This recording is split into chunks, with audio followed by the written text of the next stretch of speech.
All right, welcome back to the Fantasy Dome, and with that great shot of me in the suit right there. The first round is over. It was honestly pretty crazy, but it was a couple of good picks and a couple of absolutely terrible picks. So we're gonna go through them. Who are the winners? Who are the losers of this draft? Once again, if you guys like this video, leave a like and a subscribe. So the first thing I want to do is I want to actually look at my mock draft. So there's a lot of things I got right. My best one that I thought was having Jackson Dart being traded up and taken by the New York Giants. That I think was my best pick overall. It was a super good take, although they did trade up to 25 instead of out with the Broncos. What else did I get? Obviously, Cam Ward. Travis Hunter second overall, but not to the Browns. We'll talk about that in a little bit. But Carter, Campbell. I thought Ashton Jeanty would go to the Jags, but he went to the Raiders. I'm actually currently trying to trade for Ashton Jeanty or at the 101 in my Dynasty League because I love Ashton Jeanty here at the Raiders. Membu to the Jets. Who else do we got? Tyler Warren to the Colts. Shamar Stewart to the Bengals we got correct. I think Gray Zabel went to the Seahawks. I'm not 100% sure, but I'm pretty sure he did. Shadur Sanders here to the Steelers. Colston Loveland. I have a lot of words about that pick. And then about that, it's all just the same stuff. Yeah, I think that's about it. But I think let's actually get started by talking about the NFL draft. So this was an unbelievable draft, I think. It was super fun. A couple trades, but I think it'll be fun. So I'm not going to harp too much on the first couple of picks. Cam Ward, really, really good pick. We knew this was happening from a long while. He's the best quarterback in this class. And, Titans need a quarterback. And I think that Cam Ward definitely could be that guy. Actually, before we move on, let's actually quickly talk about the best available players. So we take a look, and I see 4 big names here. Will Johnson, Mike Green, Nick Emenwari, and Donovan Eziraku. I think that these 4 guys are the best players left, and the first 4 teams in this that take these 4 players are going to be very happy with what they get, especially Will Johnson. I think that Will Johnson is now going to be the most underrated player in this class, and the only reason he fell this far is because of his injury. I mean, he was a consensus top 5 player and a top 2 cornerback until he got hurt. And I hate that he's falling so far just because of him being hurt. I love Will Johnson here in the second round, and maybe the Browns take him. Who knows? The Texans are next, but they don't really need anybody. Can I actually see the rounds? Yeah, I can look at round 2. Texans, Titans would be a great spot for him. Even the Raiders. It would be super, super nice to get Will Johnson at any of these spots. Now, here's something big. Travis Hunter, the trade up. Can I actually look at what the trade is? I think so. Jags trade up to number 2 for for Travis Hunter. Really, really, really big deal. And I think it's going to be super interesting to see what he can do. I just think that, I'll be completely honest, I think that the league went to some of these teams and were just like, listen, we cannot have Travis Hunter on the Browns. He's going to get ruined on there. So someone better trade up for him. And they did. Really, really good pick. So Cleveland received number 5, a 2nd, a 4th, and a 2026 first from the Jaguars. This is perfect for the Browns. The Browns realized as well in this deal that they were not ready to take a player like Travis Hunter, a player who definitely has high upside, but also has a very low floor. Because if he sucks at both positions in the NFL, he could be really bad. However, but if he is really excelling at both positions, he's going to be one of the best players in the league. And there's a lot of people who would want him, just like the Jags. And now they have a 2nd first-round pick in 2026. They have more picks this year to start developing and building a young core so that when they do draft that quarterback, instead of being an absolute cap hell, they're going to be in a prospering situation and, have the pieces that if this quarterback turns out to be pretty good, they're able to put pieces ahead of him. But the Jags got number 2, a 4th, and a 6th.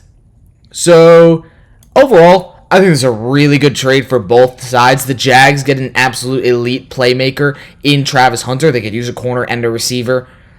And the Browns get a lot more capital that they desperately need. Abdul Carter here at number 3, the best player in the class. I think he's the best player in the class. That's not even coming from a Giants and a Penn State fan. Abdul Carter is he is so unbelievably raw and athletic. His skills translate super well, and having him to the Giants is honestly a dream. I love Abdul Carter, and I think that he has a lot of outstanding traits, and he can slot in as a linebacker or even an edge rusher.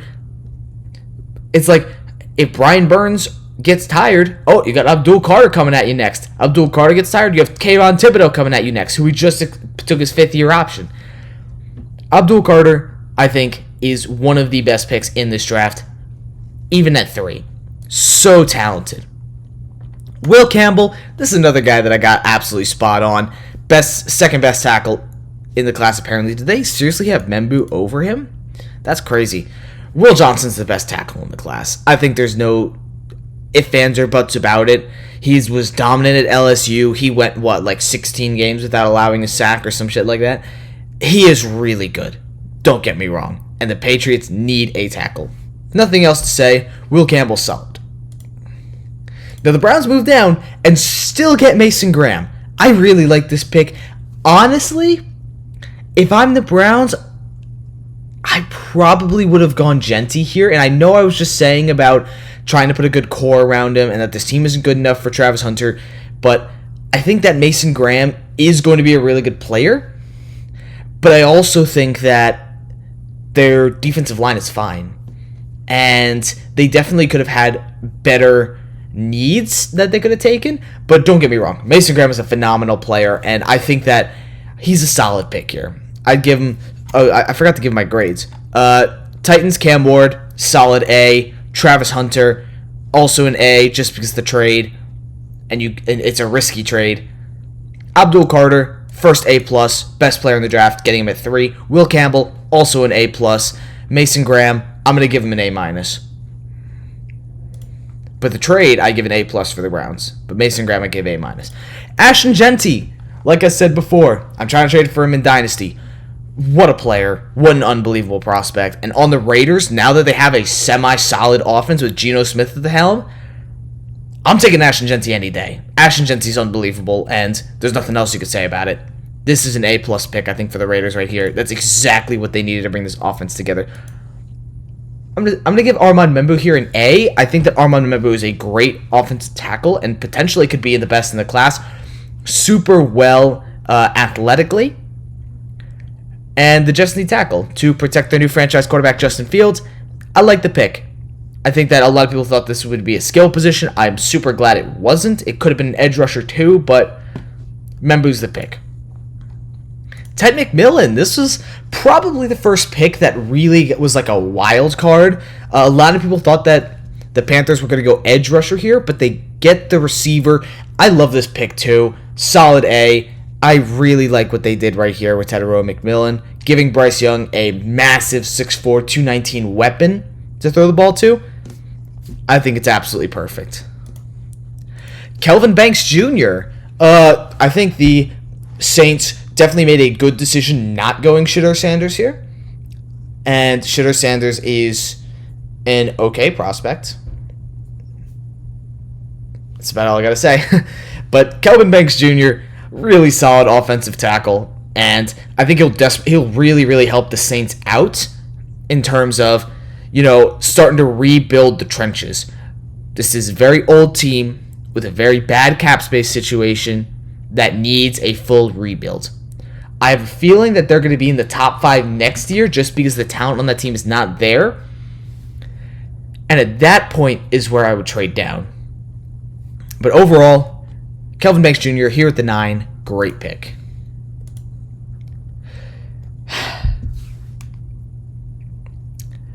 let's talk about Colston Loveland to the Bears.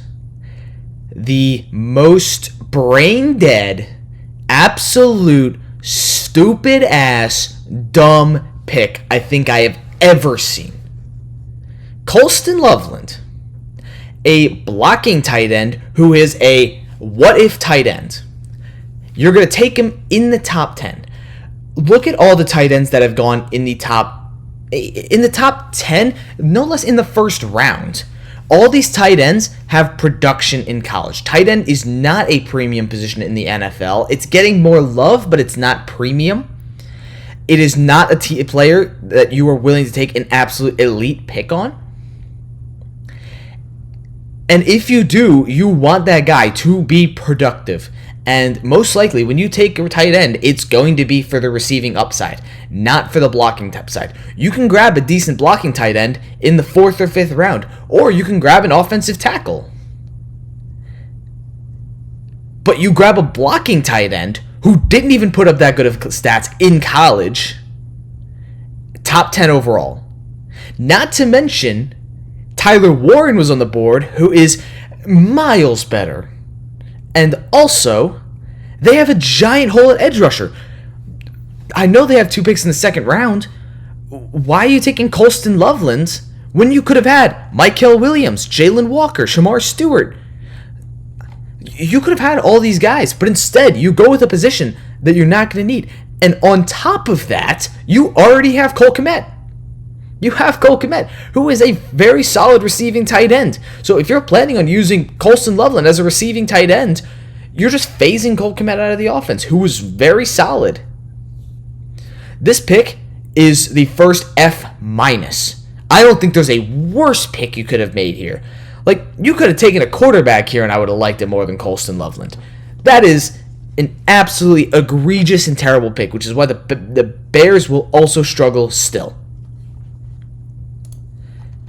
Now, after the Bears rant is over, Mykel Williams. I really like this pick. Mykel Williams is a very, very solid edge rusher. Get a guy behind Nick Bosa. I'm going to give him a B. I think that the Niners have to start rebuilding this team with younger players and hitting on a lot of young talent. The big thing is in the middle of the draft, you have to get some more defensive studs. You have to pick up a linebacker. You have to pick up a secondary player, a guy who can replace all these people who you lost. I think Mykel Williams is a great start. So, I'm going to give him a solid B. Tyler Booker, a lot of people clowned on the Cowboys for taking this pick. I really like it.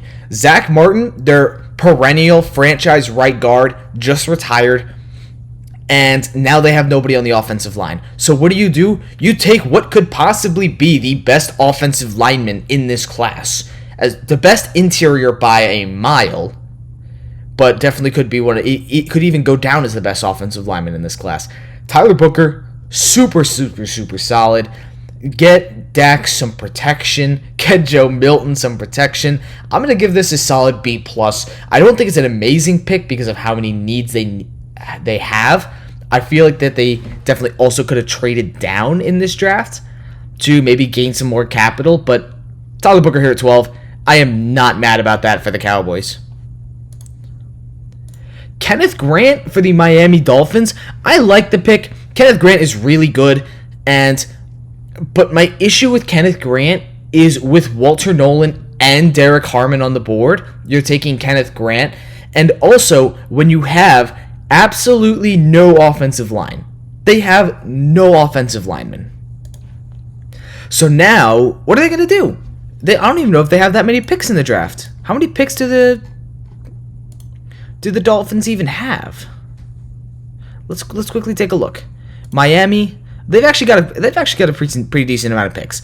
2 fourths, 2 fifths, 3 sevenths. So you have to go heavy in offensive line in these next couple of drafts because you have nobody. And this was honestly a good time to take maybe an interior guy like Gray Zabel. You could even have taken Josh Connolly or Josh Simmons. But I'm going to give it overall B- because Kenneth Grant is still really, really solid and is a great addition to that defense. But I don't like the fact that they took him over an offensive line, which is clearly it's so weak that Tua's just going to get murdered back there. Colts, Tyler Warren from Penn State. This is the better tight end in the class and also makes more sense. The Colts' number one need was tight end. They fixed that. They got Anthony Richardson, a dump-off guy to have it, a guy who can do absolutely everything, and a guy who put up production in college. I'm giving this Colts pick a solid A. Reason it's not an A+ is because it is not a premium position, but this is the place where you take a guy like Tyler Warren, a guy who's not at a premium position, but had a lot of production in college and showed a lot of flashes. Colston Loveland just showed flashes, and he is a what-if player. Jalen Walker to the Falcons. Now, we're going to talk about the Falcons even more, but the Falcons, man, what a draft they had. Jalen Walker here at 15 is an unbelievable steal. I think that this is the second A+, I think maybe second. This is my second A+ pick of the draft. People have him going top 10, and he fell really hard. Like Michael Williams, he fell below. The Dolphins even could have gotten an edge rusher. Maybe the Colts. But Jalen Walker at 15, I think is a really, really good steal for a team that desperately needed an edge rusher. I like this pick here. Same with the Walter Nolan pick. I think Walter Nolan was underrated. I feel like he should have gone above Kenneth Grant. And I swear to God, I don't just hate on Michigan players. I liked Will Johnson, and I love Mason Graham. But Kenneth Grant is solid. I think Walter Nolan goes ahead. I think that they filled a decent need for the Cardinals. And I'm pretty cool with this. I'm going to give this a solid A-. I mean, I like Walter Nolan here. Shamar Stewart for the Bengals. Here's my issue. I really did not like the fact that the Bengals are going edge rusher because they were still negotiating with Trey Hendrickson, and he might still stay.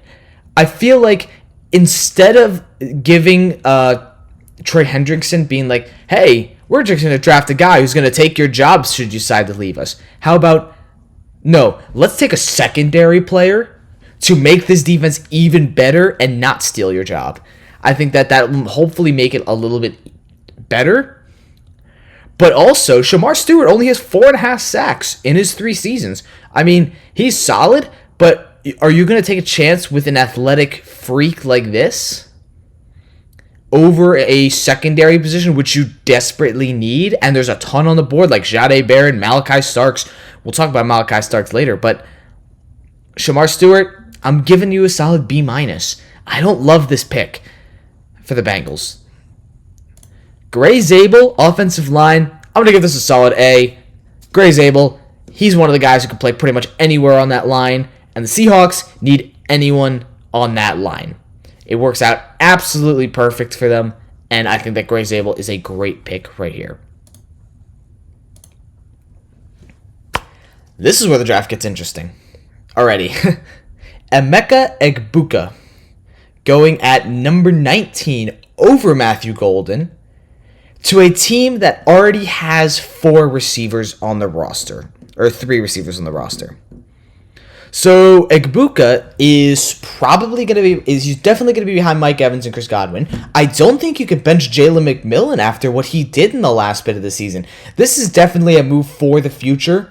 However, I don't like the fact that they took him just because look at what Baker Mayfield did even when all of his receivers were hurt. When Mike Evans and Chris Godwin were all hurt, Jalen McMillan comes and steps up, and the Buccaneers still were a dominant team and made the playoffs really well. I think that if you wanted to win games, Emeka Egbuka is not the way you go, and I feel like it should have been a secondary player. It should have been Jahad Campbell. We will talk about this again. Jahdae Barron, this is like one of the situations that I really like them taking another player that doesn't fit a need, but just makes their best attribute so much better. Oh my God. Take the best defense in the league and add Jahdae Barron to it. I absolutely love it. And now I know a lot of people are saying, oh, why didn't you go with Marion Hampton? Oh, fantasy nerds. Why didn't you go with Matthew Golden, the receiver? There's a lot of receivers, and there's a lot of running backs later in this class. Look at this. Henderson, Judkins, Johnson, Scadaboo, Sampson, Neal, Giddens, James, Harvey, Martinez, Tootin, Etienne. You have all of these guys who you can take in the later rounds. Receivers: Higgins, Harris, Burden, Knoll, Beck, Royals, Williams, Lane, Felton, Horton, Saban Williams, Aomador, Bonds. You also have Tez Johnson, Restrepo, super underrated. Nick Nash led the FBS. You have a ton of guys who I am so willing to take a shot on at receiver and at running back, especially at the running back position. And with receiver, you have Cortland Sutton, Marvin Mims, Troy Franklin, Devon Vele. All four of those guys showed flashes in their own way this year. I would not be surprised if the Broncos don't take a receiver and they just take a running back. They take maybe some offensive line, maybe a linebacker. I wouldn't be surprised if they don't take a receiver. Derek Harmon. So the Steelers pass on a quarterback. The real question is, what the hell are they going to do at the quarterback position? It seems like Aaron Rodgers' time to sign with the Steelers has passed. They wanted an answer 48 hours before the draft, and they didn't get that. So the Steelers go Derek Harmon. Love the pick here. I think that he was probably the second best in this class, maybe third best over Walter Nolan, getting him here at 21. Oh, I forgot to do this. Emeka Egbuka, C minus. I don't like the fit.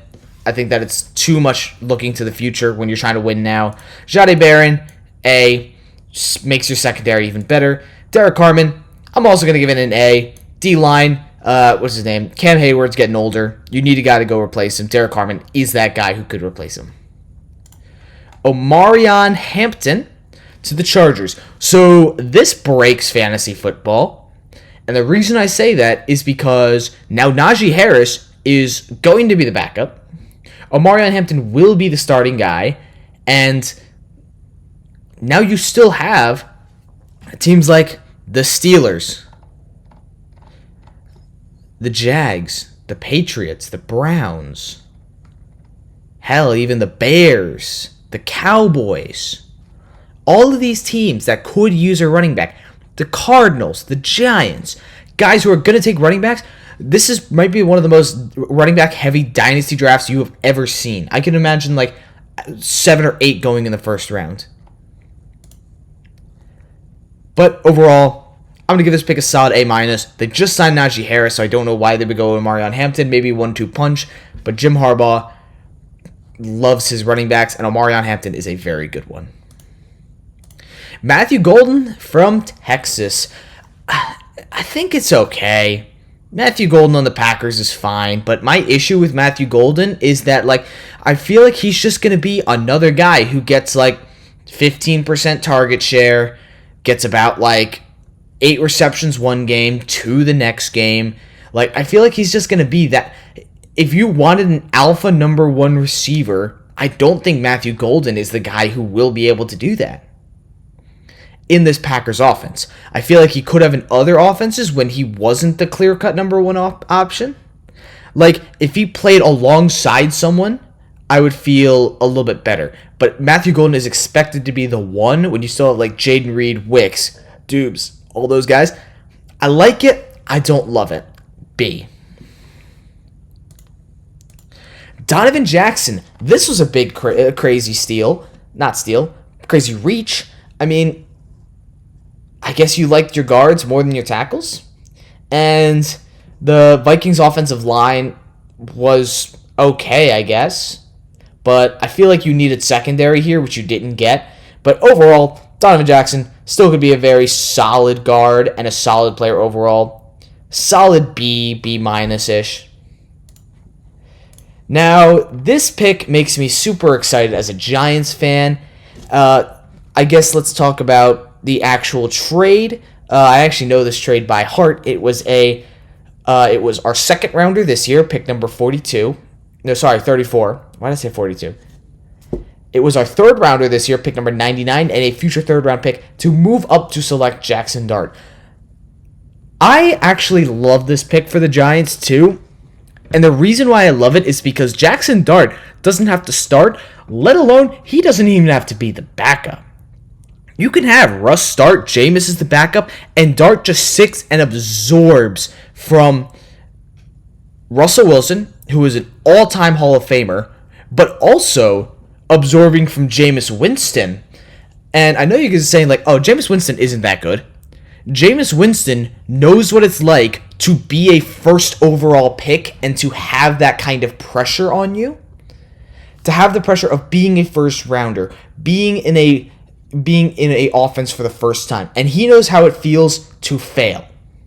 And I think that having the two different perspectives, the underdog Russell Wilson that went and became a Hall of Fame quarterback, to the number 1 overall pick whose career didn't pan out as much. I think that Jackson Dart is going to learn absolutely so much from these guys.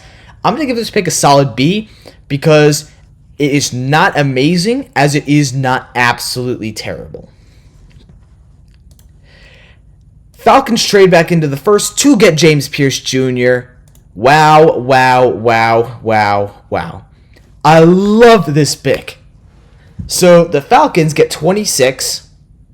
They sent the Rams second round and 7th. So they sent their second round 46, 7th round 242, and their first round pick in 2026. And Atlanta received number 101 this year, a 3rd round pick. And I actually like this move. If you are confident enough in Michael Penix that he can really take a step forward this year, I am very cool with taking the risk and taking another edge rusher. I know they just got Jalen Walker, but what if he doesn't work out? Or what if James Pierce Jr. doesn't work out?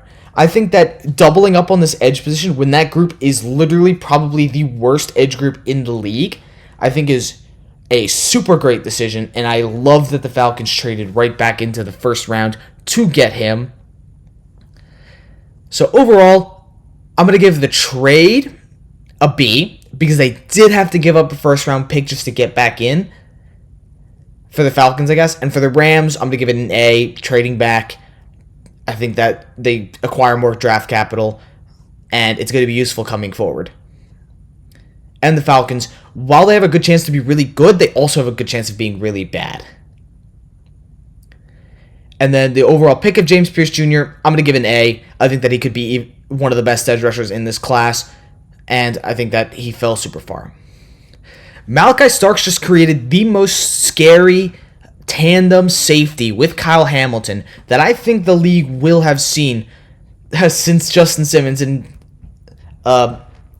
who's the other safety for the Falcons? Why am I drawing a blank here? Who's the other safety? Used to be Bengals. Whatever his name is, I am so dumb and I forget his name, but Jesse Bates. But Malachi Starks and Kyle Hamilton are a disgustingly good safety duo. And the Ravens sees this guy here and it's just like, that's who we want. That's who we want to be our free safety alongside Kyle Hamilton. This is my next A-plus pick because he could have easily been a top 15 player. But the issue is that it's not that he was bad. It was that not many people wanted to take a safety here. They wanted more premium positions. And the Ravens was just like, I'll take a safety. And they got one of the best in the class. Tyleik Williams, maybe a tiny bit of a reach, but this defensive tackle class is crazy. That is going to make, if you're counting, 5 defensive tackles in the first round. And if we look even at the second round, we still have Darius Alexander, TJ Sanders, Shamar Turner, Alfred Collins, Norman Lott, Ty Robinson, Deone Walker. We still have so many defensive tackles to go. But I like it here. It's not an edge rusher. I feel like they could have used one, but I'm fine with it. Solid A-. Josh Connolly Jr., pairing him up with Laramie Tunzel, one of the veterans of the league. I think this is an A pick. Really, really good. Maybe a little high for Josh Connolly. Would you take him over Josh Simmons? I don't know. Battle of the Joshes, but I like it. They probably could have gone edge rusher or any defensive player. That's fine. Maxwell Hairston to the Bills. I predicted this quite a lot, and he decided to go there. I like it. They desperately needed a secondary player, and Maxwell Hairston is really good. However, I am going to give this pick a B-, and the reason I give this pick a B- is just because of Will Johnson being on the board. I don't understand how you could pick Maxwell Hairston over Will Johnson. Will Johnson is just so much better. Now it's time to talk about the Philadelphia Eagles. Let's talk about all of the reasons why the Philadelphia Eagles might have just been hand-gifted a dynasty. The Philadelphia Eagles constantly just get players at their biggest needs falling to them just because teams decide not to take them, take worse players. Like, why didn't the Buccaneers take him over Egbuka? He could have gone to the Vikings even, get a linebacker. Could have gone maybe even to the Browns, he could have gone to the Niners, the Cowboys, anybody. But nobody wanted the linebacker that was projected to go top 10 in the draft. And the Eagles swoop him up just like normal. Just like they did with Quinyon Mitchell, Cooper DeJean, Jalen Carter. People are just hand gifting these guys. And it's not even like, oh, there's big red flags with them. There was no red flags about Shahad Campbell. Everyone freaking loved this guy. And yet he fell so far that the Eagles got him. It is annoying to watch. It is annoying to watch these teams hand gift the Eagles so many good players. It's annoying. So annoying. This is an A+ pick. Josh Simmons for the Chiefs. Oh, I should mention the trade. It was just a 5th round pick. Pretty much nothing. I like it for both sides. I don't know who they were trading up to jump. Maybe they thought the Chiefs were going to take him. But no. Chiefs, Josh Simmons, offensive tackle. Super solid. Without that season-ending injury, he probably would have been up there as well. And they desperately needed an offensive tackle that isn't going to false start every single play. Solid A- pick, I'd say, for that. So, let's talk about the second round real quick before we end this video. I mean, Browns picked 2 times in the top 10 of the second round. Bears picked 2 times in the top 10 of the second round.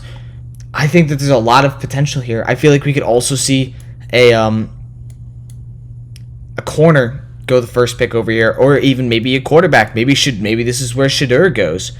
I can see Luther Burden going to the Titans here. It's going to be an interesting day tonight, but I hope you guys enjoyed this video, and I hope you guys are enjoying the draft as much as I am. I absolutely love this draft, and I love everything about it. I'll see you guys in the next video after day 2.